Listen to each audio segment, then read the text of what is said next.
Mewing helped me get from this baby-faced, chubby-cheeked guy into this guy in 13 months. This is the only video you need to watch on how to mew correctly. So if you're stuffing your face with pizza, come back when you're ready to focus, because I'm going to show you how to change your facial bone structure with the 6 steps of mewing. As you get further and further into this video, you're going to realize just how simple mewing is. It's not the magic pill that a lot of people think it is, and that's why they give up. But you know that the key to success with mewing is consistency. If you can follow these 6 steps and stick to it like I did, then you will transform your facial bone structure. So if you're dedicated to transforming your jawline, then after this mewing tutorial, I will give you my 3-step formula to reach your genetic jawline potential. In fact, on this channel, I'll be sharing everything I learned on my jawline journey. I've really tried it all and I know what works, so please let me help you by squashing the subscribe button. All right, step 1, seal your lips lightly and try to use as little lip muscle as possible. You don't want to be pushing down like this, and you don't want to be pouting your lips like this.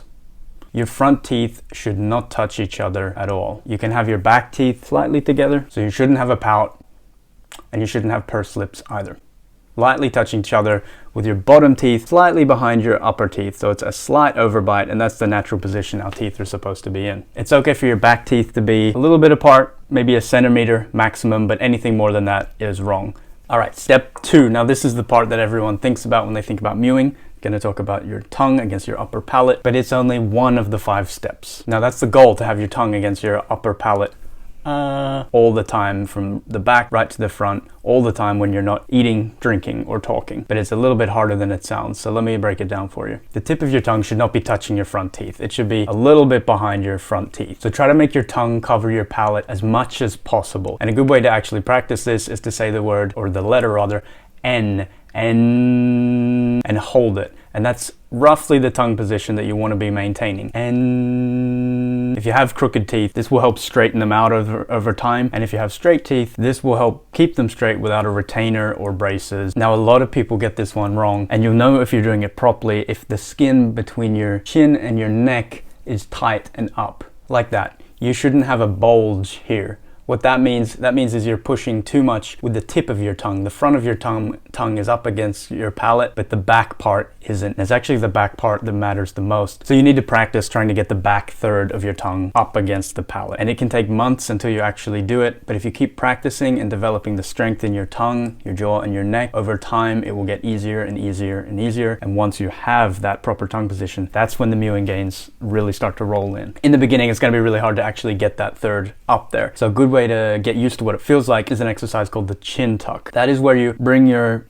chin a bit back, kind of like you're trying to make a double chin, but have the correct mewing tongue posture, and then tuck your chin back, and you're going to feel your tongue curves a bit up against the top of your palate, and that's where the back third, that's what you want to be maintaining. Do a few chin tucks to get it into position. Practice strengthening the muscle, getting used to having the back third up against the palate, and over time you're going to be strong enough to maintain that full time when you're just at rest. It's also going to be hard to breathe when you're doing this, so just practice, develop the strength. Don't try to do it all the time and sacrifice your breathing.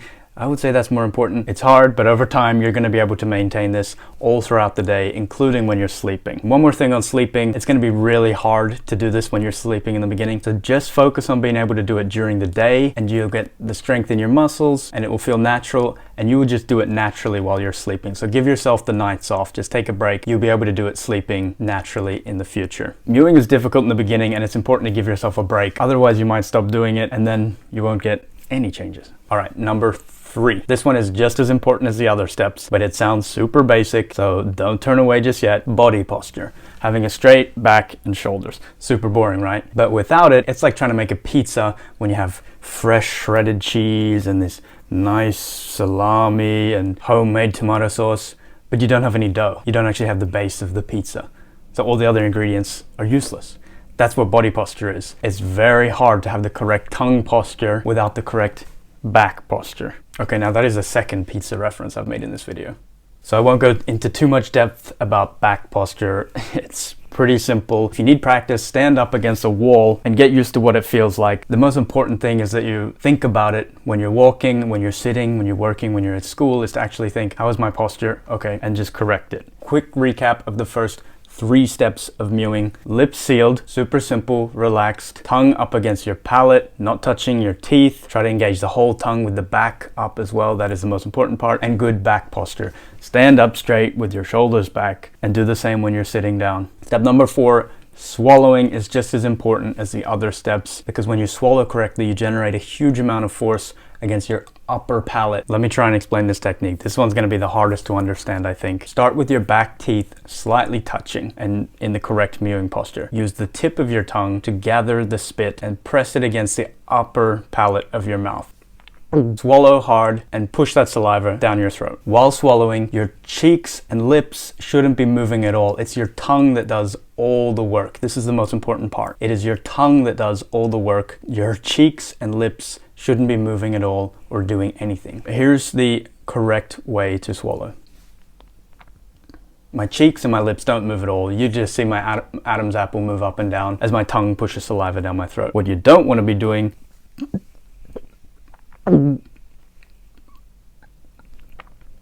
shouldn't be moving your head, I keep saying chips and cheeks and lips, chips. You shouldn't be moving your head, cheeks, or lips. You want to be moving as little as possible. It's just your tongue that does the work. Now for me at least, this one was really hard to do before I had the correct tongue posture. So that's why this is the 4th step. You need to kind of do the others before you can even come close to doing this correctly. So don't worry if you can't do this in the beginning. It's a goal that you want to be working towards. Right now I'm just demonstrating swallowing saliva, but it's the same when you swallow water or you chew food. Chewing, you chew up the food with your teeth, but it's just your tongue that scoops it up and does the swallowing. You don't need your cheeks, lips, and you don't need to move your whole head.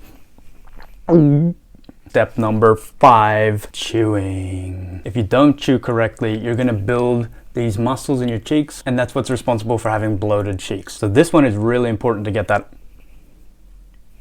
hollow cheek look. Never chew with your mouth open. The wider your mouth is when you're chewing, the more you're engaging the wrong muscles, which can result in a bloated look. So just don't do it. One tip that makes this so much easier is to chew slowly. Chewing slowly makes you actually eat less, so it's better for weight loss. It makes you digest it better, so it's much better for your health. It's actually better for making your jawline look better, because chewing slowly means you're more likely to chew with your mouth closed. It means you're more likely to swallow with the correct technique using your tongue. So chew slowly. So step number 5 can be summarized by chew with your mouth closed and chew slowly.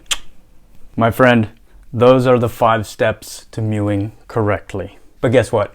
If I didn't actually follow them, I wouldn't have got the results. I'm so grateful to my 25-year-old self that he actually started and he just stuck with it for a year. Give it a year. You see all these transformations in all these mewing subreddits and groups. If those guys didn't stick with it, they wouldn't have gotten anywhere. I think the number 1 tip they would give you is to make sure you stick to it. The gains don't come quickly, and if you give up after a month, you're not going to get anywhere. So please just start and commit to it. Now, because you've watched this far, you're obviously taking this mewing thing and this jawline transformation thing pretty serious. So give yourself a pat on the back. I'm serious though. You're not someone that says you're going to do something and never does it, never implements it, watches 100 YouTube tutorials, but never actually follows through. You're a doer, not a talker. As I promised in the beginning of the video, I'm going to tell you my 3-step formula to reaching your genetic jawline potential. It's really simple though, and the steps aren't going to surprise you, so you don't need to brace yourself. But I also don't want you to be disappointed just because they're so simple. But in my 26 years on this floating rock in space we call planet Earth, I've found that the most simple things usually work the best. The reason this formula is so valuable to you, even though you already know these 3 steps, is because you don't know that these 3 steps are the only things that matter. Everything else is just noise, whereas these 3 steps account for 99% of all gains when it comes to your face and jawline. Forget the rest and focus on the best. Mewing, chewing, and slimming. Are you shocked? So for the first one, tick. Mewing, you just learn how to do it, get started and do it. So if you actually commit to it, soon enough, you're gonna wake up one sunny Sunday,